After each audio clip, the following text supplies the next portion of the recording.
Γεια σας, είμαι ο Κάρπο από το Technology Project και σήμερα στα χέρια μας έχουμε το Plantronics Mi 55.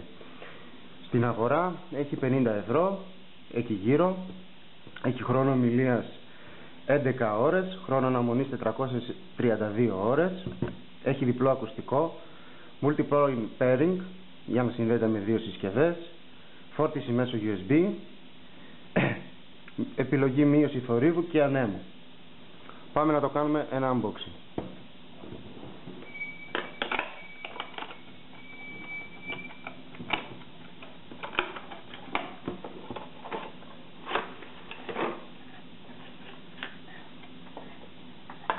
Θα σταθήσουμε λίγο στην άκρη.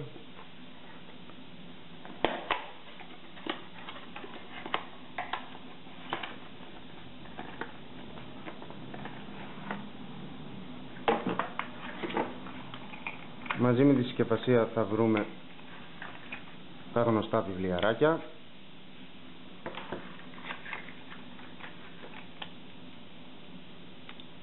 το εργαλειάκι για το αυτί,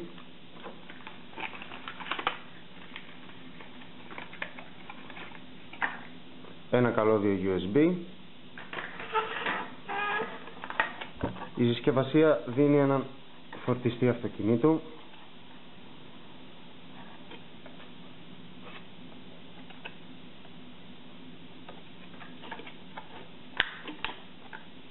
και το μπλουτουθάκι μας.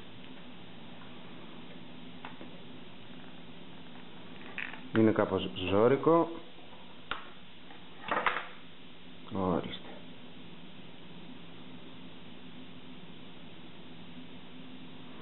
Εδώ είναι το μικρόφωνο, το κουμπί power και εδώ πάνω είναι το κουμπί για την κλίση. Να σας πούμε ότι δεν έχει άλλα λαστιχάκια για το αυτί, είναι αυτό εδώ μόνο.